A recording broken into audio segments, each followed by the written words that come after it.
Hello everyone, सभी को नमस्कार। मैं अवधेश दीक्षित आप सभी का इस प्लेटफॉर्म पर स्वागत करता हूं। ठीक है, सो इस सेशन में हम स्टार्ट करेंगे मिक्सचर एंड एलिगेशन। ये एक नया चैप्टर होगा, नया एक टॉपिक होगा। ठीक, तो इस सेशन को कृपया आप 2x स्पीड पर देखने की गलती नहीं करेंगे। इसको आप नॉर्मल स्पीड पर देखना। रीजन क्या है इसका, आराम से समझिएगा, क्योंकि एक ऐसा टॉपिक होने वाला है जिसका एप्लीकेशन हम बहुत सारे चैप्टर्स में करेंगे और आप में से कईयों ने ये टॉपिक पहले नहीं पढ़ा होगा, क्योंकि 10th तक के सिलेबस में ये नहीं है ना, हमारे सिलेबस में ये है नहीं। तो ये न्यू टॉपिक है, तो इसे आराम से समझना है। Basics are very important. This is the reason कि आपको ये सेशन रिकॉर्डेड फॉर्म में मिल रहा है, क्योंकि जब लाइव क्लासेस होती हैं तब क्या होता है, लाइव क्लासेस में बेसिक्स पर बातचीत नहीं हो पाती है, लेकिन अगर आप रिसेंट ईयर के सवाल देखोगे तो उसमें बेसिक्स में बहुत लेके जा रहा है, डेप्थ में लेके जा रहा है सवालों को। ठीक है, तो हम आराम से इन चीजों को समझते हुए चलेंगे। अगर आपने पहले कहीं पर यूट्यूब पर या किसी और ऐप पर इस चैप्टर को किया भी है तो भी मेरी रिक्वेस्ट है कि आराम से देखिए, आपको बहुत कुछ सीखने को मिलेगा, क्योंकि basics are the key to success. ठीक है, तो सबसे पहले ये समझिए कि ये कोई एक इंडिविजुअल चैप्टर की तरह मत देखो, कि जैसे परसेंटेज, रेशियो, मिक्सचर, ये 3 टॉपिक है, हमने डिस्कस किया है। ये सभी टॉपिक्स का, सभी चैप्टर्स का बेस है। इसमें भी इसको मैं एक चैप्टर कह सकता हूं। ठीक है, बट एलिगेशन जो है ये कोई चैप्टर नहीं है, इसके कुछ टाइप्स नहीं होंगे। एलिगेशन जो है वो एक रूल होता है। इसकी एकदम हम डेफिनेशन पर चलेंगे, एकदम बेसिक से समझते हुए। ये एक रूल है, कहां से आया, हर चीज पर हम बात करेंगे, लेकिन उससे पहले समझते हैं कि ये जो एलिगेशन रूल है इसका एप्लीकेशन और किन चैप्टर्स में होने वाला है। इसके एलिगेशन रूल से हम सिंपल इंटरेस्ट के सवाल करेंगे, कंपाउंड इंटरेस्ट के भी सवाल करेंगे, एवरेज के तो करेंगे ही, क्योंकि एलिगेशन का रूल जो है वो एवरेज से ही निकाला गया है। फिर टाइम एंड डिस्टेंस के सवाल भी कर सकते हैं और प्रॉफिट एंड लॉस के भी कर सकते हैं। तो याद रखिएगा, इस रूल से मैं आपको ये चैप्टर्स में भी सवाल करवाने वाला हूँ। अगर आपको ये सेशंस अच्छे लग रहे हैं तो आगे जो मैं आपको इन्फॉर्मेशन बताने वाला हूँ वो आपके लिए इंपॉर्टेंट है। कई सारे स्टूडेंट से जानना चाह रहे हैं कि मैं अभी प्रेजेंटली कहाँ पढ़ा रहा हूँ या मेरे लाइव और लेटेस्ट बैच कहाँ पर चल रहे हैं। तो मैं प्रेजेंटली अड्डा 24/7 पर पढ़ा रहा हूँ, जहां पर अभी जो बैच चल रहा है दैट इज इंस्पेक्टर बैच 1.0। ये किन एग्जाम्स पर फोकस कर रहा होगा, ये एसएससी के सभी एग्जाम्स पर फोकस करेगा, क्योंकि आप ये बात जानते हैं कि सबका सिलेबस अप्रोक्सीमेटली सेम है। इवन आप इस बैच से जो है स्टेट एग्जाम्स को भी कवर कर सकते हैं। अब अगर आप इस सेशन को 6 से 7 महीने बाद देख रहे होंगे तो यहाँ पर इंस्पेक्टर बैच 2.0 स्टार्ट हो चुका होगा। जो भी लेटेस्ट बैच इस टाइम पर या उस टाइम पर चल रहा होगा उसका जो लिंक है आपको वो डिस्क्रिप्शन बॉक्स में मिल जाएगा। अर्थमेटिक एडवांस हम पढ़ा रहे होंगे। एट प्रेजेंट प्राइस इसका ये है, आगे आने वाले फ्यूचर में हो सकता है इसका प्राइस कुछ अलग हो, लेकिन मैक्सिमम डिस्काउंट के लिए जो कोड रहेगा वो यही रहेगा। इस बैच की अगर मैं हाईलाइट्स की बात करूं जो कहीं पर भी नहीं आपको मिलेगा, दैट इज मेंटरशिप या गाइडेंस। कई बार क्या होता है, आप तैयारी कर रहे होते हैं तो होता है ना यार, तैयारी ढंग से नहीं चल रही, किसी वजह से टेंशन में है, डिप्रेस्ड है या लो फील कर रहे हैं, उस वक्त आप चाहते हैं कि किसी उस बंदे से गाइडेंस ले पाए जो खुद या तो सिलेक्टेड है या जिसने अच्छा स्कोर किया हो। तो इस बैच में आप वो गाइडेंस मेरे से ले पाएंगे और ये 2 वे कम्युनिकेशन होगा। यानी यहां पर इस ऐप पर जो सेटअप है वो जूम मीटिंग से मिलता जुलता है, यानी हम लाइव इंटरेक्ट कर सकते हैं, वो 2 वे कम्युनिकेशन होगा। साथ ही साथ जो टॉपर्स माइंडसेट है, जो कि एक 2 आवर्स का ऐसा सेशन है जो आपकी तैयारी में लगने वाले समय को 5 से 6 महीने बचा सकता है, वो इसमें फ्री ऑफ कॉस्ट मिलेगा। अगर आपको नहीं पता है कि यार टॉपर्स माइंडसेट क्या है तो उसका लिंक भी आपको डिस्क्रिप्शन में मिल जाएगा, एक बार देख लेना।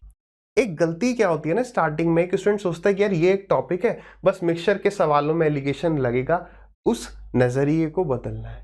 ठीक है, तो alligation is very important rule. चलिए तो शुरुआत करते हैं। सबसे पहले एलिगेशन क्या है, इसकी डेफिनेशन क्या है, तो देखिए, it is a rule which enables us to find the ratio in which 2 or more ingredients must be mixed to produce a mixture of desired price for price of mixture if 2 or more ingredients are mixed in some ratio। यहां तक सही है, यहां तक ठीक है। अब कुछ कुछ बातें समझ में आई होंगी। और लास्ट ये पॉइंट देखिए, alligation rule is applied on average. तो कुछ समझ में आया, कुछ समझ में आया तो बहुत बढ़िया, नहीं तो हम आगे बढ़ते हैं और यहां से समझना शुरू करते हैं। देखिए, आराम से समझना, एलिगेशन का ये जो रूल है ये कहां से, कौन से चैप्टर से आया है, तो एवरेज से आया है। पहली बात, तो एवरेज के टॉपिक में तो हम एलिगेशन को यूज कर ही रहे होंगे। साथ ही साथ एलिगेशन का जो रूल अप्लाई किया जाता है ये एवरेज पे अप्लाई किया जाता है। आराम से समझिए, सवाल जब हम करेंगे तब तो और अच्छी तरीके से समझ में आएगा, पहले एकदम बेसिक से पकड़ते हुए चलते हैं, ठीक है। अब जैसे यहां पर हम एक वैल्यू लिखेंगे, यहां पर एक वैल्यू लिखेंगे, यहां पर एक वैल्यू लिखेंगे, यहां पर 2 वैल्यू लिखेंगे, कुछ समझ में आया? अरे कुछ भी समझ में नहीं आना चाहिए तो हमने कुछ बात करी ही नहीं है, ठीक है। देखो मैंने कहा कि मैं दुकान पर जाता हूं, मैंने कुछ चीनी ले ली 30 रुपीज पर केजी की, और मैंने कुछ चीनी ले ली 50 रुपीज पर केजी की। होता है नहीं होता है ना? बोलते हैं ये चीनी, दुकान वाला कहेगा भाई ये वाली चीनी ले जाओ, ये वाली चीनी जो है 50 रुपए की है, लेकिन मोटे मोटे दाने हैं इसके, इसलिए महंगी है। 30 रुपए वाली छोटे दाने, मतलब हर चीज के प्राइस आपको कम से अधिक रेंज तक मिल जाएंगे। तो हम क्या करते हैं, हम 30 रुपए वाली लेटर सपोज कुछ केजी ले लेते हैं, लेटर सपोज 2 केजी ले ली, और 50 रुपए वाली मैंने 5 केजी ले ली, ठीक है। तो अब मैं घर पे जाता हूँ, मम्मी पूछते बेटा कौन सी चीनी लेके आए हो, तो हमने कहा मम्मी 2 लेके आया हूँ, एक 30 वाली एक 50 वाली। मम्मी कहते मुझे सीधे ये बताओ 1 केजी कितने की पड़ी। हम कैसे निकालेंगे आप खुद बताओ। तो हम करेंगे टोटल मैंने कितना खर्च किया, तो 30 इंटू में 2 यानी कि 60, प्लस 50 इंटू में 5 यानी कि 250, और डिवाइडेड बाई 2 प्लस 5 यानी कि 7। ये फ्रैक्शन में आ जाएगा, बट 1 केजी मुझे इतने की पड़ेगी। यहां से मैं ये आपको बात समझाना चाह रहा हूं कि जब हम 2 चीजों को, देखो ये एलिगेशन का रूल 2 या 2 से अधिक चीजों पे भी अप्लाई होगा, ठीक है, लेकिन ये अप्लाई होगा नहीं होगा ये कैसे हम समझेंगे, जब हम 2 चीजों को मिक्स कर रहे हैं और एक तीसरी चीज बन रही है, या 3 चीजों को मिक्स कर रहे हैं और फिर एक नई चीज बन रही है। तो जब 2 और मोर क्वांटिटीज को मैं मिक्स करता हूं और कोई एक नई चीज मिलती है, तो वो किस रेशियो में मिलाई जाएगी, वो अगर हमें गिवन है तो मैं ये प्राइस निकाल सकता हूं, ये वैल्यू गिवन है तो ये 2 वैल्यू निकाल सकता हूं, ठीक है। कुछ समझ में आएगा स्टार्टिंग में। अब देखो अगर मैं आपसे पूछूं कि यार ये वाला जो प्राइस है इसके बारे में आप कुछ बता सकते हो श्योरिटी के साथ, तो आप कहोगे हाँ सर ये बात हम बता सकते हैं कि ये वाली जो वैल्यू होगी ये 30 से तो बड़ी होगी, 50 से छोटी होगी। क्या 30 और 50 के बराबर हो सकती है? तो 30 और 50 के बराबर भी कभी नहीं हो सकती। क्यों नहीं हो सकती? क्योंकि एक बात समझो, मैंने 30 रुपए की बहुत सारी क्वांटिटी ले ली होती, 99 केजी 30 रुपए वाला ले लिया, लेकिन 1 केजी भी या 0.5 केजी या थोड़ा सा भी क्वांटिटी अगर मैंने ये वाला ले लिया तो क्या होगा, प्राइस 30 से बढ़ जाएगा, भले थोड़ा ही बढ़े। ये बात क्लियर है? यानी कि मैं ये बात 101% कह सकता हूं कि ये जो बीच वाली वैल्यू होती है ये इन दोनों वैल्यूज के कहीं बीच में होती है। क्या इतनी बात से आप सहमत हैं? यानी कि अगर मैं आपसे बोलूं कि यार एक चीनी है 12 रुपए की, मान लेना, ठीक है, एक चीनी है 20 रुपए की, तो क्या इन दोनों को मिलाने पर कभी 8 रुपीज प्राइस आ सकता है? सोच समझ के बताइए, क्या कभी 12 और 20 को मिलाने पर 8 आ सकता है? तो आपका आंसर होगा नो। यानी कि अगर वो कह देता है ये ऑप्शन, मतलब इन दोनों को मिलाने पर ये प्राइस चाहिए, तो किस रेशियो में मिलाएं? एक कह देगा 2, 3, 3, 5, XYZ कई ऑप्शन दे देगा, लेकिन करेक्ट आंसर होगा नन ऑफ दीज, या कांट बी डिटरमाइंड, क्योंकि ऐसा कभी नहीं हो सकता कि जो हमारी वैल्यू होगी वो 12 और 20 के बाहर चले जाए। ये वैल्यू तो 12 से भी कम है, न 12 से कम हो सकती है न 20 से ज्यादा, इन दोनों के कहीं बीच में लाई कर रही होगी, ठीक है। इतनी बात समझ में आई है सभी को? अब देखो एक चीनी 20 रुपए की है, एक चीनी 40 रुपए की है, इन दोनों को मैं किस रेशियो में मिलाऊं कि मुझे जो चीनी मिले वो 25 रुपए की मिल जाए? या फिर इसे ऐसे समझिए, मैं चाहता हूं कि मैं कुछ चीनी 20 रुपए की ले लूं, कुछ चीनी 40 रुपए वाली ले लूं, लेकिन मुझे 1 केजी जो है वो 25 की पड़नी चाहिए, यानी मेरा एवरेज प्राइस जो है वो 25 का होना चाहिए। तो यहां तक आप कुछ बातें समझ पा रहे हो कि हम यहां पर 3 वैल्यूज लिख रहे होते हैं, 3 वैल्यूज लिख रहे होते हैं। ये तीनों जो है इन तीनों की यूनिट सेम होती है, ये बात समझ रहे हो? ये भी देखो, ये क्या है, प्राइस प्राइस प्राइस, मतलब तीनों चीजें सेम होंगी। ऐसा नहीं हो सकता यहां पे प्राइस, यहां पे क्वांटिटी, यहां पे प्राइस, तीनों प्राइस हैं तो तीनों क्या रहेंगे, प्राइस रहेंगे। इन तीनों की यूनिट क्या होती है, सेम होती है। तो अब बड़े में से आप छोटे को माइनस कर दो। याद रखना ये वैल्यू 1 से छोटी होगी तो 1 से बड़ी होगी। जैसे यहां पर देखो ये 25 जो है ये 20 से बड़ी है, 40 से छोटी है, ऐसा होगा? हाँ 100% होगा। क्यों? क्योंकि ये वैल्यू इन दोनों के कहीं बीच में लाई करेगी। तो आप क्या करेंगे, बस बड़ा माइनस छोटा, हमेशा याद रखिए बड़ा माइनस छोटा, बिगर माइनस स्मॉलर, आप माइनस करके यहाँ लिखेंगे, क्रॉस में जाता है, देखो इन दोनों का डिफरेंस ये आएगा, तो 25 में से 20 गया, 5 आ गया, और 40 में से 25 गया तो कितना आ गया, 15 आ गया। तो ये रेशियो कितना आ गया, 3:1। इसका मतलब क्या है कि इन दोनों चीनियों को अगर मैं 3 और 1 के रेशियो में लूंगा तो मुझे जो एवरेज प्राइस मिलेगा वो 25 का मिल जाएगा। क्या मैं ये 30 और 10 ले सकता हूं? बिल्कुल ले सकता हूं। हमें जो चीज चाहिए, जो चीज मेरे लिए इंपॉर्टेंट है, दैट इज रेशियो। लिख लेंगे क्या हमारे लिए इंपॉर्टेंट रहता है, क्वांटिटी का रेशियो इंपॉर्टेंट है, क्वांटिटी इंपॉर्टेंट नहीं है। तो एक बार हम चेक भी कर लेते हैं। एक बार क्या करते हैं मेरे भाई, चेक कर लो। कैसे चेक करोगे, देखो ये रेशियो 3:1 आना था, ठीक है। अब जरा देखो, अगर मैं 20 रुपए और 40 रुपए पर केजी की चीनी को 3 और 1 के अनुपात में ले लूंगा तो मुझे एवरेज प्राइस कितना मिलेगा। 20 की 3 केजी ले ली तो 20 इंटू में 3 60, 40 इंटू में 1 40, इतना मेरा खर्चा हो गया, डिवाइडेड बाई टोटल कितनी चीनी ले ली है, 3 + 1 4 केजी। तो क्या हो गया, 100/4 यानी 25। बात सही है, आ गया नहीं आ गया, ये चीजें आ जाएंगी। क्लियर है सभी को। अब कहाँ हम इस चीज को अप्लाई कर सकते हैं, ये वाली बात हमने क्लियर कर ली कि भाई जहां पर भी 2 या 2 से अधिक चीजों को मिलाने पर कोई नई क्वांटिटी बन रही है तो हम वहां पर अप्लाई कर सकते हैं। दूसरी बात, ये देखो ये कितना है, 3 केजी, ये कितना है, 1 केजी, तो ये कितना होगा, 3 + 1 4 केजी। ठीक है, सारा का सारा मैं यूज कर ले रहा हूँ, ऐसा नहीं है कि ये 3 केजी था, ये 1 केजी था तो ये 2 केजी होगा, नहीं, इन दोनों का पूरा सम हो जाएगा। ये वाला पॉइंट भी क्लियर है। अब आपके मन में डाउट आना चाहिए कि सर यहां पर तो प्राइस गिवन है, तो हमारे पास यहां पर जो क्वांटिटी का रेशियो आ गया, ये वाली बात चलो हम याद रख लेंगे, लेकिन क्या हमेशा हम ये जो एलिगेशन लगाएंगे केवल प्राइस में लगाएंगे? नहीं। तो अगर नहीं तो यहां पर रेशियो आता किसका, ये कैसे पता चलेगा? तो पहला है, आप प्रैक्टिस करते जाएंगे बहुत सारे सवालों की, अधिकतर ये प्राइस वगैरह में लगता है, वहां से पता चलेगा।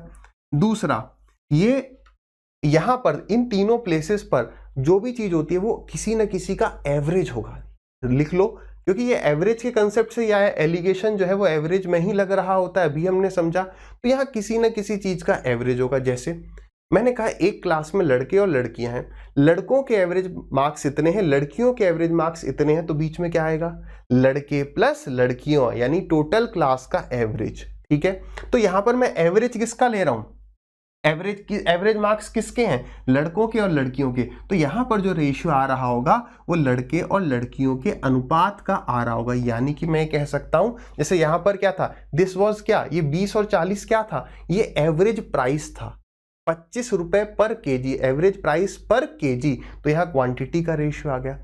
अगर तो ये एवरेज किसका है उससे समझ में आ जाएगा, प्रैक्टिस से समझ में आ जाएगा। फिर भी अगर फंसते हो तो याद रखना, जो भी चीज गिवन होगी, अगर आप फंस रहे हो तो देखो, जैसे प्राइस क्या होता है, प्राइस इज इक्वल टू इतने रुपीज पर केजी, इतने रुपीज पर केजी। ठीक है, इसी तरीके से speed is equal to distance upon time. तो जहां पर भी मैं एलिगेशन लगा रहा हूं, जैसे मैं स्पीड अगर मैं लिखूं, एक आदमी 20 की स्पीड से जाता है, 40 की स्पीड से जाता है, उसकी एवरेज स्पीड 25 हो जाती है। कुछ दूरी वो 20 की स्पीड से गया, कुछ 40 की स्पीड से गया, एवरेज स्पीड उसकी 25 है। तो मैंने यहां पर स्पीड में एलिगेशन लगाया, तो मुझे रेशियो किसका मिलेगा, जो चीज डिनोमिनेटर में होती है, यानी कि उसके टाइम का रेशियो मिल रहा होगा मुझे 3 और 1। प्रैक्टिस करते जाएंगे, चीज अपने आप क्लियर होते जाएगी। और यहां पर क्या है, पर केजी, यहां पर क्या है, पर केजी, जैसे प्राइस इतने पर केजी। अगर मैं क्या यहां पर मैं अब और समझिए, ठीक है, यही बेसिक है, इसी पर ज्यादा काम करना है। अगर मैं यहां पर प्रॉफिट या लॉस परसेंटेज ले लूं, ठीक है, यहां पर भी प्रॉफिट या लॉस परसेंटेज ले लूं, यहां पर भी प्रॉफिट या लॉस परसेंटेज ले लूं, तो अब अभी हम समझेंगे। पहले बात तो ये आपको ये आना चाहिए, सर आपने कहा था एक ही चीज होनी चाहिए, तो या तो प्रॉफिट लेना चाहिए था या लॉस, तो प्रॉफिट और लॉस कैसे ले रहे हैं इसको अभी हम क्लियर करेंगे। लेकिन what is profit, profit is इतने रुपीस, या प्रॉफिट परसेंटेज क्या है, प्रॉफिट अपॉन सीपी। तो ये यहां पर किसका रेशियो आ जाएगा, सीपी का। लॉस भी सीपी पे कैलकुलेट किया जाता है। क्या आप परसेंटेज को न लें तो हाँ मत लो, तो इतने रुपीस का मुझे प्रॉफिट हुआ, किस पर, अभी भी तो प्रॉफिट जो है वो किस पर, तो प्रॉफिट ऑन सीपी। तो चाहे आप प्रॉफिट लिखो, चाहे प्रॉफिट परसेंट लिखो, लॉस लिखो, चाहे लॉस परसेंट लिखो, रेशियो सीपी का आ रहा होता है। प्रैक्टिस से चीजें बिल्कुल क्लियर हो जाएंगी। दूसरा, हम जो है यहां पर आपने एक तो 2-3 पॉइंट तो ये हो गए। दूसरा, income is equal to expenditure plus हमारा सेविंग्स, ये होता है। तो अगर कभी भी किन्हीं दो चीज को मिलाने से कोई तीसरी चीज बनती है, ऐसा फॉर्मूला आपको मिल जाता है, तो ये याद रखना। ये हमने परसेंटेज में भी डिस्कस किया था कि यहां पर भी आप एलिगेशन लगा सकते हैं। Percentage change on expenditure, percentage change on savings, तो यहां पर आ जाएगा परसेंटेज चेंज ऑन इनकम, और यहां पर रेशियो आ जाएगा एक्सपेंडिचर और सेविंग्स का। क्या ये बात पीछे बैठे सभी स्टूडेंट्स को क्लियर है? आई होप क्लियर होगी। हाँ, यहां पर एक बात करनी थी कि यहां प्रॉफिट लॉस है, यहां प्रॉफिट लॉस है, यहां प्रॉफिट लॉस है, एक ही तो लेना चाहिए था, प्रॉफिट या लॉस। तो उसको भी एक बार फटाक से समझ लेते हैं। कृपया इसको स्किप मत करना, मैं आपको बता रहा हूं अपने एक्सपीरियंस से कि बेसिक सबसे इंपॉर्टेंट है। लेकिन स्टूडेंट्स क्या करते हैं, आप आराम से समझिए बात को। स्टूडेंट्स क्या करते हैं कि यार बेसिक्स तो कर लेंगे, सवालों पर बढ़ते हैं जल्दी से, सवाल सीखने ना। मेन है बेसिक्स, बेसिक्स के बाद सवाल आराम से हो जाएंगे। वो छोटी मोटी चीजें हैं, इन पर ध्यान दीजिए कि एलिगेशन को अप्लाई कैसे करना होगा, उस पर ध्यान देंगे। मैं स्टार्टिंग से एंड तक यही कहूंगा, बेसिक्स बेसिक्स बेसिक्स फिर प्रैक्टिस। ठीक है, चलिए अब आ जाइए। अब हम कहां पर थे? यहां पर थे कि प्रॉफिट है तो लॉस कैसे मैं लिख रहा हूं। लॉस है तो ये एक ही चीज लिखनी चाहिए, प्रॉफिट या लॉस। देखो मैंने कहा प्रॉफिट है 10%, ठीक है, तो अगर और दूसरा है लॉस 5%, और टोटल मिलाकर मुझे जो है वो प्रॉफिट हो रहा है 2% का। क्या बात को समझो, मेरे पास दो चीजें थी। एक आर्टिकल पे मुझे 10% का प्रॉफिट हो रहा था, दूसरे आर्टिकल पे मुझे 5% का लॉस हो रहा था, और कुल मिलाकर मुझे 2% का प्रॉफिट हुआ। तो बताइए इन दोनों के सीपी का रेशियो क्या रहेगा? ठीक है, ये मैंने इतने रुपए में कोई चीज खरीदी है, ये गिवन होगा, बोलेगा बताओ जो प्रॉफिट पे बेची वो कितने की खरीदी गई थी। तो मेन हमें सीपी का यहाँ पे रेशियो निकालना होगा। ये क्या था? प्रॉफिट। तो मुझे यहाँ पर प्रॉफिट ही लिखना चाहिए था, और ये तो प्रॉफिट है। तो देखो अगर मैं कहूं कि 5% लॉस, तो अगर मैंने यहाँ पर 5% लिखा है तो ये तो प्रॉफिट ही हो गया ना। तो मैं प्रॉफिट और लॉस को कैसे दोनों के बीच में डिफरेंस पता कर सकता हूं कि भाई प्रॉफिट भी 5% लिख रहे हैं, लॉस भी 5% लिख रहे हैं। तो इस बात को समझो, 5% लॉस को हम कह सकते हैं 5% माइनस का 5% का प्रॉफिट। बात समझ में आ रही है? 5% लॉस को आप ये कह लो 5% माइनस का प्रॉफिट, मतलब कुल मिलाकर वो चीज हमारी सीपी में से कम हो जाएगी। तो यहां पर अगर आपको एलिगेशन लगाना है तो हमने लॉस को प्रॉफिट में कन्वर्ट कर दिया, उसके सामने माइनस का साइन लिखकर। ये बातें अगर आपने कहीं पर पढ़ी भी होंगी, मतलब अगर आपने ये टॉपिक कहीं पढ़ा भी है, तो मेरा ये मानना है कि ये माइनस क्यों लगाया जाता है लॉस के सामने, ये शायद डिस्कस नहीं किया गया होगा। बहुत बेसिक सी बात है, हमने यहाँ पर प्रॉफिट लिखा है तो यहाँ भी प्रॉफिट ही लिखना चाहिए, लेकिन लॉस क्योंकि गिवन है तो लॉस को प्रॉफिट कहने के लिए हम उसे माइनस लिख देते हैं। Is it clear? ठीक है, तो ये थे हमारे कुछ इंपॉर्टेंट बेसिक पॉइंट्स। याद रखना एक और यहाँ पर इंपॉर्टेंट पॉइंट आप देखेंगे, जैसे मैंने यहाँ पर कहा 25, यहाँ पर लिखा मैंने 40, और यहाँ पर लिखा है लेटर सपोज कि हमें इन दोनों को मिलाना है इस रेशियो में कि बीच में 30 आ जाए। तो गलती ये होगी, आप ऐसे पहले खींच दोगे, ऐसे नहीं खींचना है। ठीक है, डंडे खींच दिए पहले, फिर क्या किया 25 और 30 का डिफरेंस 5, 40 और 30 का डिफरेंस 10। ये गलती स्टार्टिंग में हो जाती है। बेसिकली इन दोनों का डिफरेंस यहाँ आएगा और इन दोनों का डिफरेंस यहाँ पर आएगा। तो इस गलती से बचना कैसे है? तो इससे बचने का एक आसान सा तरीका है क्या, कि डंडे सीधे मत बनाओ, है ना। 25, 40, 30 लिखा, ये तो अब यहाँ माइनस कर दो, ठीक है, ये माइनस कर दो, ठीक है, ये आ गया हमारा 2:1। क्लियर है? छोटी छोटी बातें किस तरीके से बचना है। ठीक है, अब आ जाते हैं बेसिक्स पर। बेसिक्स क्या है कि एलिगेशन को सॉल्व कैसे करना है। ठीक है, आप आराम से पॉज कर करके चीजों को ट्राई करेंगे किस तरीके से सॉल्व करना है। देखो पूरे इस टॉपिक में अधिकतर जहां भी आपको एलिगेशन सॉल्व करना हो, गलती यही हो रही होगी कि भाई इसको सॉल्व कैसे करते हैं। देखिए एग्जांपल ले लेते हैं, यहां लिखा है 30, यहां पे चलो एकदम वही लेके चलते हैं जो अपने पास सवाल है। 35, 20 और बीच में आ गया 25।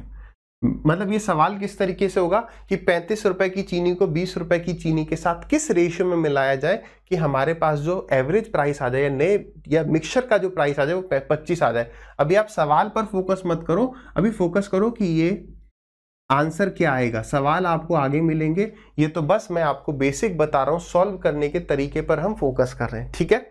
देखते हैं गलती हो रही है आपसे या नहीं। क्या करना है, अभी ये वाली चीज थोड़ा थोड़ा देखते हुए चलो। ये वाली चीज इससे बड़ी है, इससे छोटी है, ठीक है। बड़ा माइनस छोटा कर दो बस। बड़ा माइनस छोटा कितना आ गया 5, और बड़ा माइनस छोटा कितना आ गया 10। तो आंसर कितना आ गया 1:2। सही है, बिल्कुल।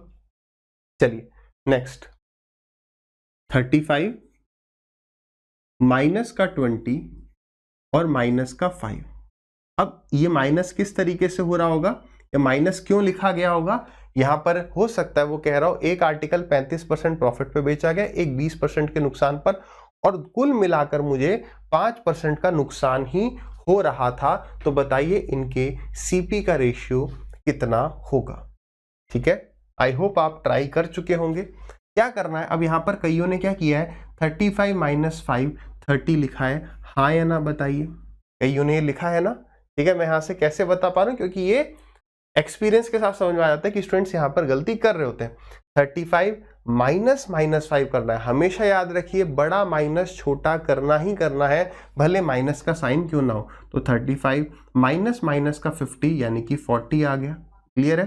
फिर माइनस का 5 माइनस माइनस 20, तो यहां पर कितना आ गया, प्लस का 15 आ गया। याद रखना कभी भी ये जो रेशियो है ये नेगेटिव नहीं आएगा, कभी भी ऐसा नहीं होगा कि यहाँ पर -15 यहाँ पर 40 है, यहाँ -15 यहाँ पर माइनस का 40, कभी भी ये नेगेटिव नहीं हो सकता है रेशियो। तो अगर ऐसा हो रहा है, जैसे आपने -5 -20, आपने -25 अगर लिखा है, तो समझिए कहीं ना कहीं हमसे गलती से मिस्टेक हो रही है। डन है, चलिए। तो ये कितना आ गया, ये रेशियो आ गया 5 से गया ये 3 बार, और 5 से गया ये 8 बार, यानी आंसर इज 3:8। डन, आगे बढ़ते हैं। अब 2/7 और 3/5, अब यहां पर हम आ चुके हैं फ्रैक्शन पर, ठीक है, और बीच में यहां पर है 1/3। अब आप इसको सॉल्व करिए, यहां से ये चीज थोड़ी सी इंपॉर्टेंट हो जाती है। आप देखिए यहां पर आपका जो रेशियो है वो क्या आ रहा है। आराम से वीडियो को आप पॉज करेंगे, ट्राई करते रहना है आपको, ठीक है। चलिए आ जाइए। अब यहां पर देखो, इसको सॉल्व करने के हमारे पास दो तरीके होते हैं। पहले बेसिक तरीका देखेंगे, फिर हम आ जाएंगे जो इंपॉर्टेंट तरीका है जो आपको आगे से यूज करना है।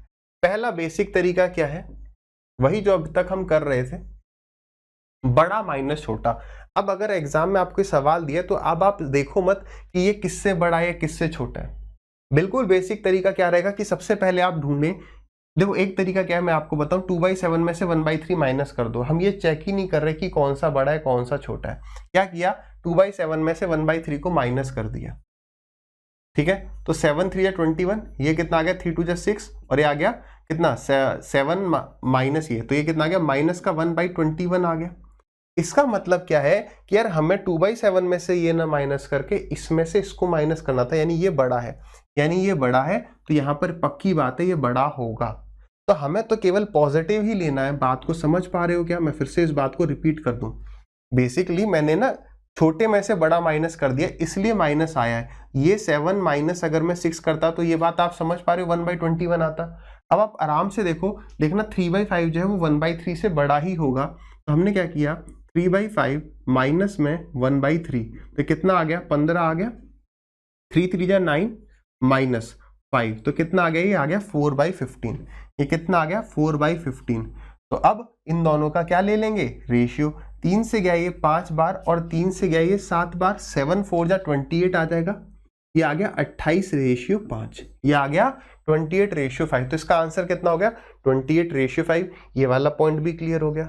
अब कई स्टूडेंट यहाँ पर ये भी बोल सकते हैं, बिल्कुल सही बात है, क्या कि सर हम यहाँ पर कंपेयर कर लेते हैं ना कौन सा बड़ा है।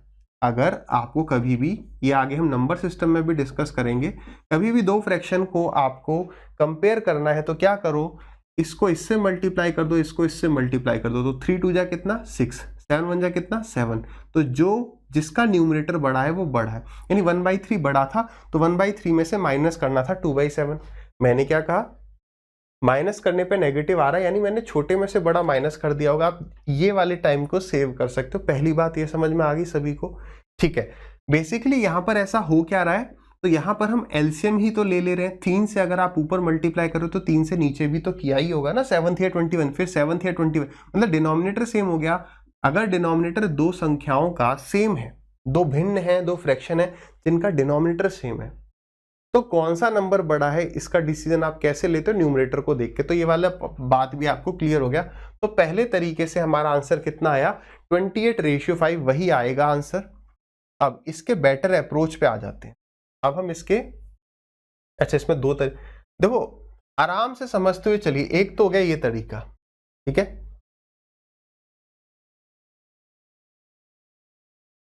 इसमें वैसे 3 तरीके हो जाएंगे, कौन सा बेस्ट है वो मैं आपको बताऊंगा। अब ये जो माइनस करने वाला तरीका है ना, ये जो माइनस करने वाला तरीका है, इसी को हम और थोड़ा सा अगर इसे इजी बनाना चाहें तो कैसे बना सकते हैं। देखो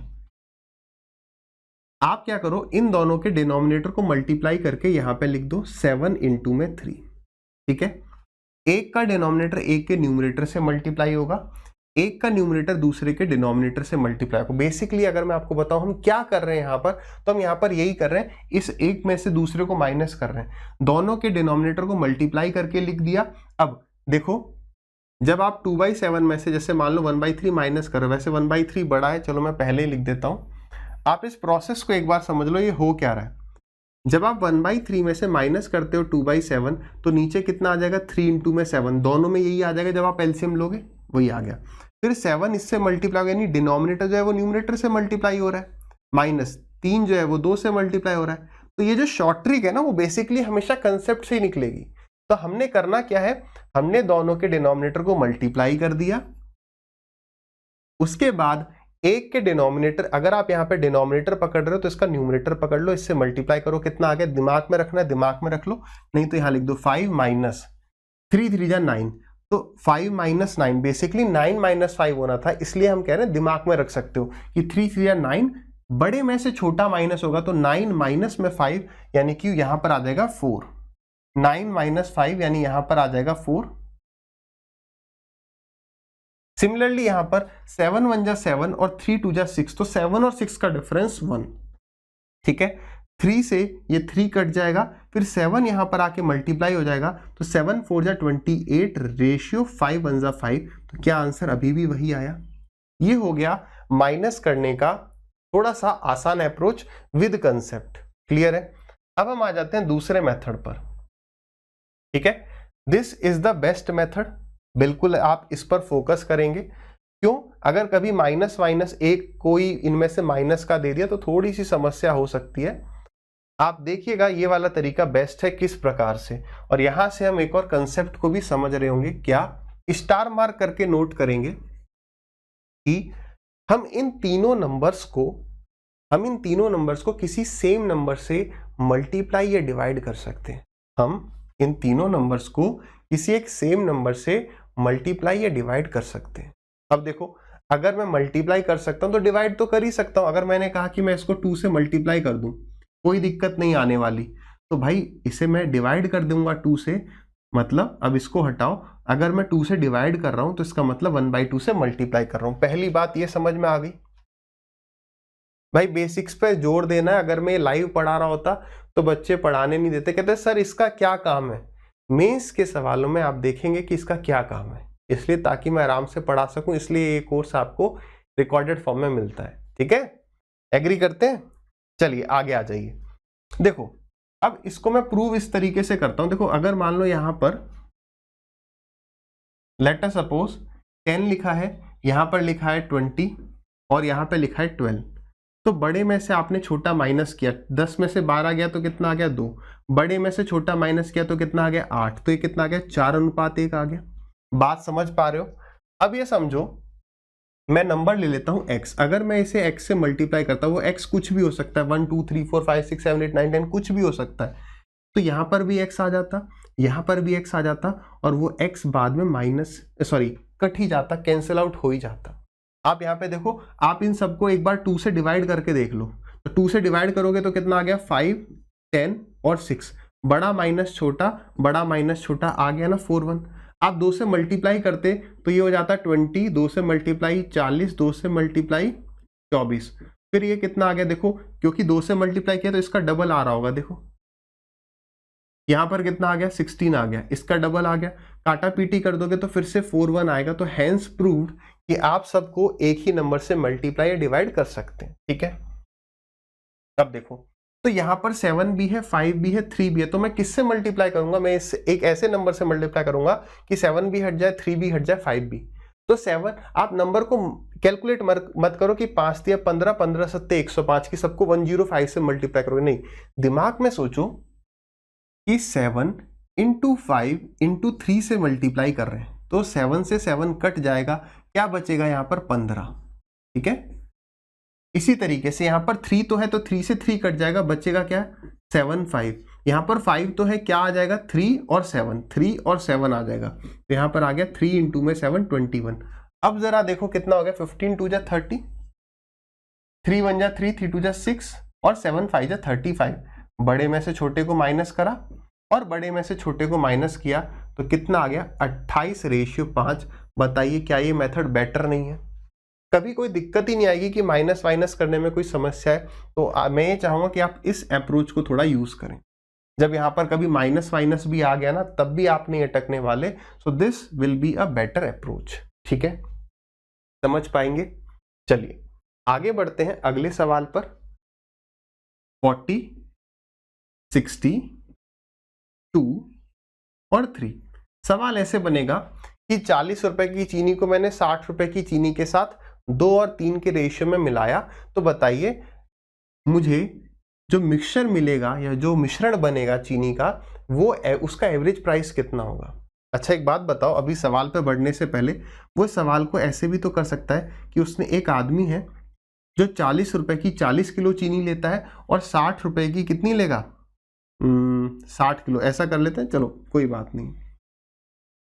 तो बताइए उसे एवरेज प्राइस चीनी का कितना पड़ गया। तो हम ये बात समझ रहे हैं हर बार कि हमें क्वांटिटी का नहीं आवश्यकता है, हमें क्वांटिटी के रेशियो की आवश्यकता है ना। यहां पर ये भी हो सकता है 15 दूनी 30 और 15 तिया 45, ये केस होगा ना 30 45 या 40 60, तो आंसर वही आएगा। आप यहाँ पे 2 और 3 लोगे तो भी आंसर वही आएगा। समझ पा रहे हो क्यों? क्योंकि क्वांटिटी का रेशियो, ये 2 और 3, देखो ये भी 2 और 3 के रेशियो में, जब भी ये रेशियो 2 और 3 रहेगा आंसर सेम आएगा। अब आपको ट्राई करना चाहिए कि क्या मैं जो बात बता रहा हूँ सही में सही। आप यहाँ पे 4 और 6 लेके देखेंगे, ठीक है, आंसर सेम ही आएगा। क्यों आएगा वो भी मैं बीच में डिस्कस करूंगा, ठीक है भाई।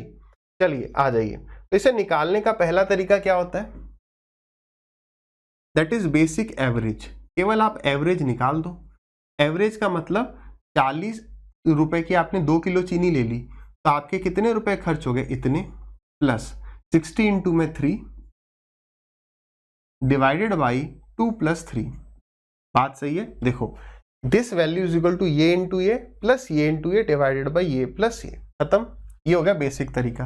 अब हम जो बात कर रहे थे कि अगर आप इसे x से मल्टीप्लाई करके, इसे x से मल्टीप्लाई करके कोई भी वैल्यू निकालो, तो आप समझो यहां पर x है, यहां पर भी x होता तो x यहां से कॉमन आ जाता, यहां पर x होता, यहां पर x होता, फिर ऊपर से भी x कॉमन आ जाता, तो फिर x से x कैंसिल आउट हो जाता। ये रीजन होता है कि हमें यहाँ पर इनकी एग्जैक्ट वैल्यू नहीं चाहिए, हमें रेशियो ही चाहिए। कई बार एग्जामिनर ने सवाल ऐसे पूछा है कि भाई इतनी इतनी क्वांटिटी ले ली, तो हम वहां पर क्वांटिटी ने लेके उसका रेशियो ही ले रहे होते हैं। 40 इंटू में 2 कितना हो गया 80, प्लस 63 जा 180 डिवाइडेड बाई 5, तो कितना हो गया, ये आ गया आपका 260 डिवाइडेड बाई 5 यानी कि 52।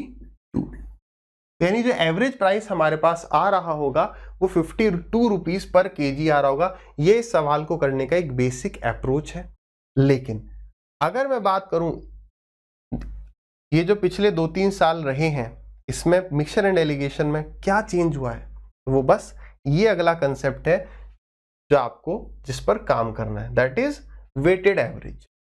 जो दूसरा मेथड हम यूज करेंगे इसको सॉल्व करने का, वो होगा वेटेड एवरेज या सीसॉ मेथड, ठीक है। वो जो झूला होता है ना, झूला देखा ये वाला, 2 और 3 ही था ना, ठीक है। इस झूले को अंग्रेजी में सीसॉ ही कहते हैं ना, हिंदी में क्या कहते हैं बताना आप, ठीक है। जिसका पलड़ा भारी हो जाता है, जहां पर भारी बच्चा बैठता है, ये झूला उसी तरफ झुक जाता है ना? बात सही है। अब देखिए, यहां पर एक टीम है जिसका नाम 40 है, यहां पर एक टीम है जिसका नाम 60 है। अभी x की वैल्यू 52 आई थी, आपको याद है ना? अभी हम इस पर आएंगे कि इसे निकालना कैसे। ये वाली चीज को आराम से समझना, यही है जो इंपॉर्टेंट चीज जो आपका टाइम सेव करेगी। दोनों तरीके अच्छे हैं, लेकिन 90% केसेस में या 80% केसेस में ये तरीका आपका टाइम सेव करेगा। ठीक है, ये थोड़ा सा कॉम्प्लिकेटेड है, मगर एक दो बार इस चीज को समझ जाओगे तो ये बहुत इजी लगेगा, क्योंकि हम कंसेप्ट के साथ समझेंगे, कोई ट्रिक वगैरह नहीं। ठीक है, देखो, एक टीम का नाम 40 है और एक टीम का नाम 60 है।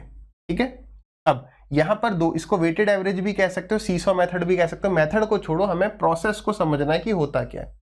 इस टीम के पास 2 बालक हैं और इस टीम के पास 3 बालक हैं। ये रहे ना बालक। तो बताओ ये सीसॉ किस टीम की तरफ झुकेगा? तो ये झुकेगा 60 की तरफ, यानी कि 60 विल बी द विनर। यानी कि मैं कह रहा हूं कि ये वाली जो वैल्यू होगी ये 60 की तरफ ज्यादा होगी। जैसे अभी हमने देखा था कि इसका आंसर कितना था, 52 था। अगर यहां पर दोनों जगह एक एक लोग होते तो ये वैल्यू एकदम बीच में होती। तो 40 और 60 का बीच कितना होता है, 50। लेकिन ये 50 से इसकी तरफ थोड़ा ज्यादा झुक गई तो 52 हो गया। बात समझ में आया? अब ये तो हो गया, ये हमने थोड़ा मेथड समझ लिया कि किसकी तरफ झुकाव होता है, लेकिन कितना होता है ये कैसे निकालेंगे। अब आ जाइए उस मेथड को समझते हैं। ये बात समझ में आई कि किसकी तरफ झुकाव होता है, ये वाली बात समझ में आ गई। अब आते हैं प्रॉपर प्रोसेस पर कि हम इसको कैसे निकाल सकते हैं। ठीक, एक बात आराम से बताना, आप मेरे सामने बैठे हो ऑफलाइन क्लास में ये समझ के, ठीक है, जो मैं पूछूं उसका जवाब दिया करो, तभी जो है इन सेशंस का, इन लेक्चर्स का, इन वीडियोस का ज्यादा बेनिफिट मिलेगा। ठीक है, देखो, अगर मैं आपसे कहूं कि ये x जो है ये किससे बड़ा होगा, ये 40 से बड़ा होगा या 60 से बड़ा होगा, तो आई थिंक अब तक तो आप इतनी बात समझ चुके होंगे कि ये 40 से बड़ा होगा। कितना बड़ा होगा? तो देखो, यहां पर इन दोनों को माइनस करने पर जो वैल्यू आती है वो यहां आती है। क्या इन दोनों को माइनस करने पर 3 आएगा? नहीं, 3 नहीं आएगा, लेकिन ये तो रेशियो आया, लेकिन जो इस 3 रेशियो की वैल्यू होगी, जो इस 3 रेशियो की वैल्यू होगी, ये 40 से उतना ही बड़ा होगा। थोड़ा सा कॉम्प्लेक्स लगा, कोई बात नहीं, कोई भी बात नहीं है, चिंता ना करिए। वापस आइए, इन दोनों के बीच का डिफरेंस कितना है, क्योंकि वैल्यू जो है ये इन दोनों के कहीं बीच में होगी, तो इन दोनों का जो डिफरेंस है वो 20 है। कितना है ये डिफरेंस? 20। अब ये 20 कितने रेशियो में बटेगा, है ना, कितने लोगों में ये 20 बटने वाला है? तो 2 + 3, ये 5 में बटेगा। तो ये क्या आ गया? ये वैल्यू आ गई 1 अनुपात की। ये किसकी वैल्यू आ गई? 1 रेशियो की वैल्यू आ गई। कितने की? 1 रेशियो की।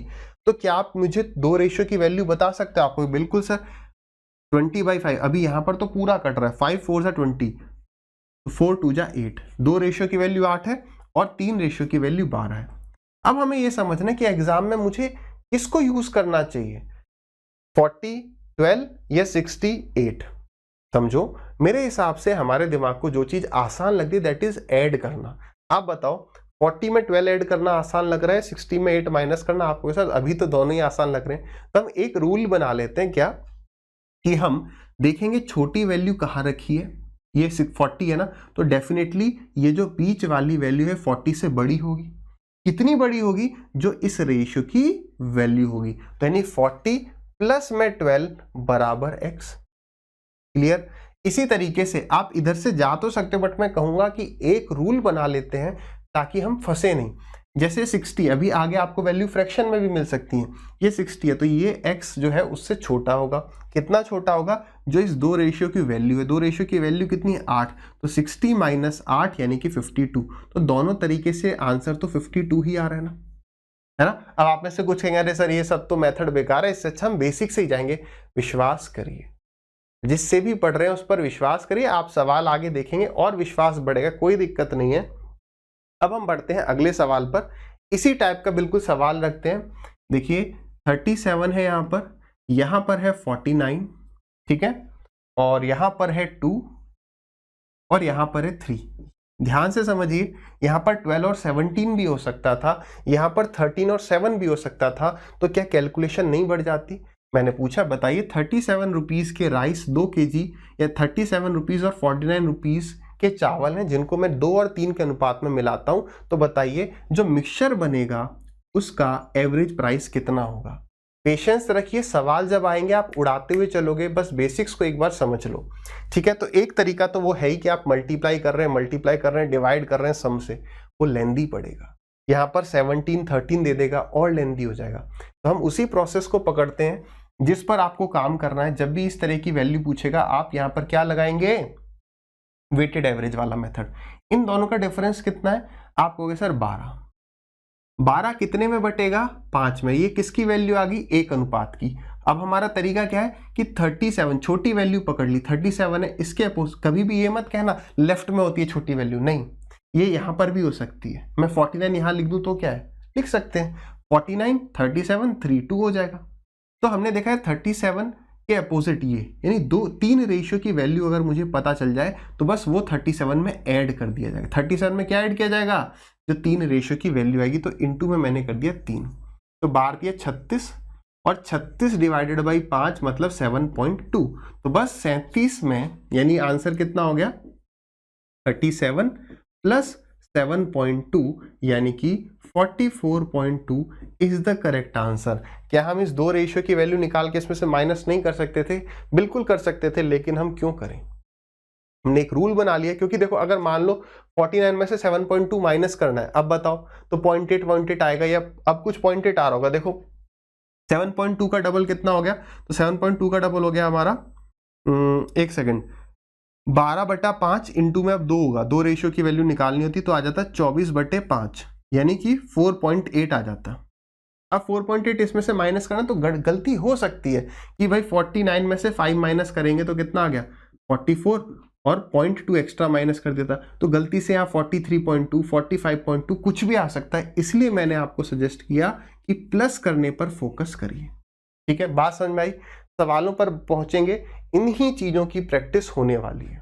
इसी तरीके से क्या 3 वाला केस नहीं आ सकता, बिल्कुल आ सकता है। मैंने कहा 30 रुपए के चावल, 20 रुपए के चावल और 10 रुपए के चावल, 3 टाइप के चावल हैं, इनको मिला दिया है 2 3 5 के रेशियो में। ये पूछा गया सवाल है, सॉल्व इसको करना पड़ेगा, इसलिए मैंने यही उठा लिया। अब बताइए तो एवरेज प्राइस कितना हो जाएगा, तो क्या हम इसे वेटेड एवरेज से कर सकते हैं। अब इसे वेटेड एवरेज से नहीं, हम इसे कर रहे होंगे, कौन सा मेथड है वो, अपना एवरेज एजम्पशन मेथड, वो हम एवरेज में डिस्कस करेंगे, उससे ज्यादा शॉर्ट नहीं पड़ता है। यहां पर जब भी 3 वाला केस आ जाए, आपसे वो एवरेज प्राइस पूछे, तो कौन सा मेथड, इन दोनों का प्रोडक्ट प्लस इन दोनों का प्रोडक्ट प्लस इन दोनों का प्रोडक्ट डिवाइडेड बाई इन तीनों का सम। तो बेसिकली हमने क्या किया, 30 रुपए की आपने 2 किलो चीनी ले ली, 20 रुपए की 3 किलो और 10 रुपए की 5 किलो। एवरेज प्राइस कितना हो गया, सबका सम डिवाइडेड बाई इन तीनों का सम। तो 30 इंटू में 20, सॉरी 30 इंटू में 2 60, 20 इंटू में 360 और 10 इंटू में 550 डिवाइडेड बाई 5 3 8 2 10, तो कितना हो गया 120 प्लस 50 170, 170 डिवाइडेड बाई 10 यानी 17 rupees is the correct answer. Clear है, चलिए नेक्स्ट 60। ये सारी चीजें ना सवाल में दी होंगी और आपको सॉल्व करना होगा। 60 है, 25 है, यहाँ 2 है, यहाँ 7 है। वो बोल रहा है बताओ इस x की वैल्यू क्या होगी। सवाल इस तरह से होगा, 60 रुपए पर केजी के चावल को किसी एक x रुपीस पर केजी के चावल के साथ 2 और 7 के अनुपात में मिलाया जाता है, जिससे एवरेज प्राइस 25 आ जाता है। तो बताइए इस x की वैल्यू क्या है। पहला बेसिक तरीका क्या रहेगा, एवरेज वाला तरीका, क्या कि 60 इंटू में 2 यानी कि 120 प्लस 7 इंटू में x यानी कि 7x डिवाइडेड बाई 7 प्लस 2 यानी कि 9 बराबर आ जाएगा किसके, 25 के। बात समझ में आ रही है। तो 25 इंटू में 9 हो जाएगा 225 और ये 120 यहाँ पर आके माइनस हो जाएगा, तो कितना हो गया 105 हो गया। तो 105 वैल्यू आ गई 7x की, x की वैल्यू कितनी आ गई, तो x इज इक्वल टू 15। ठीक है, तो एक तरीका ये हो गया बेसिक सा। दूसरे मेथड पे हम आ जाते हैं, दैट इज अब हम इस रेशियो का यूज करें, देखिए इसमें से जब इसको माइनस करोगे तो कितना आ जाएगा, तो 60 माइनस 25 35। तो समझो मेरे भाई 7 रेशियो की वैल्यू 35 है, 7 रेशियो की वैल्यू 35, तो 1 की वैल्यू 5, तो 2 की वैल्यू कितनी होगी, 10 हो जाएगी। अब समझो इससे ये वैल्यू छोटी है तो इससे ये वैल्यू छोटी होगी, कितनी छोटी होगी, 10, तो 25 से 10 छोटा यानी कि 15। क्या ये बात समझ पा रहे हो? अगर यहाँ पर वैल्यू लेटर सपोज 20 होती, ध्यान देना, मान लो 20 होती और यहाँ पर सॉल्व कर कर आके 1 रेशियो की वैल्यू 5 आ जाती, तो हम कहते 20 से ये बड़ा है तो 25 से ये बड़ा होगा, कितना बड़ा होगा, 10, तो आंसर 35 होता। इस बात को समझना है कि ये बीच वाली वैल्यू के साथ साथ ये भी इंपॉर्टेंट है, इससे बड़ी है या छोटी है। बात समझ में आई? मैंने दूसरे केस में क्या कहा कि यहाँ पर मान लो लिखा होता 1, तो 20 - 25 इज 1, 1 रेशियो की वैल्यू 5 हो जाती तो 2 की वैल्यू 10, तो 20 से ये बड़ा है, इससे ये और बड़ा होगा क्योंकि ये वाली वैल्यू 1 से छोटी तो 1 से बड़ी होती है। ठीक है, सो 25 से 10 ऐड करते तो 35 आता है, इस केस में 15 आ गया। तो दूसरा मेथड समझ में आया, तो ये वाला मेथड बेटर है। अभी आपको ये सोचने पे फोकस नहीं करना है कि बेस्ट मेथड कौन सा है, प्रैक्टिस करते करते आपके अंदर से चीजें आने लगेंगी कि हमें इस तरीके से करना है। अच्छा, यहां पर क्या वेटेड एवरेज नहीं लग सकता? बिल्कुल लग सकता है, बट यहां पर अब सीधे रेशियो में कर जाना इज बेटर। वेटेड एवरेज मतलब 60 और x का डिफरेंस, तो वो आ गया 60 - x। अब ये कितने रेशियो में बटेगा, 7 + 2 ये 9, तो ये 1 रेशियो की वैल्यू आ गई। ये कितने की वैल्यू आ गई, 1 की। अब या तो आप यहां पर क्या कर सकते हो, 7 की वैल्यू निकाल लो, तो इन दोनों का जो डिफरेंस है वो 7 रेशियो के बराबर हो जाएगा, इनटू में 7, दैट इज इक्वल टू 60 में से 25 माइनस कर दिया तो कितना, 35, तो 7 से गया ये 5 बार, 9 × 5 = 45, और ये आ गया 60 - x, तो x की वैल्यू 15 आ गई, 60 - x बराबर 40, x बराबर 15। आप ऐसे भी कर सकते हैं कि नहीं, आपने सर बोला था कि हमेशा कहां से जाओ, कि कम वाले के अपोजिट, तो यहां पर हमें पता है x सबसे कम होगा तो x के अपोजिट, ऐसे भी कर सकते हो, बट अभी तो आपने बस शुरुआत करी है। ठीक है, तो सब हो जाएगा ऐसे। 60 - x इज वैल्यू ऑफ 7 + 2 9, हमने 2 रेशियो की वैल्यू निकाल ली। ठीक है, तो x प्लस इतना, x प्लस इतना बराबर 25। आप इसको सॉल्व करिएगा, यहां से भी आपको x बराबर 15 ही मिल जाएगा। Is it clear to every बच्चा लोग, बताइए। ठीक है, तो अभी जितना भी हमने पढ़ा लगभग 45 मिनट्स हो गए, तो ये कंप्लीट बेसिक है मिक्सचर एंड एलिगेशन। ठीक है, इन चीजों को आप रिवाइज करिए, बार बार पढ़िए, और फिर जो भी नेक्स्ट सेशन है, एक बार इसको आपने पढ़ लिया, नोट्स बना लिए, तो नेक्स्ट सेशन से हम जो है सवालों की शुरुआत करेंगे।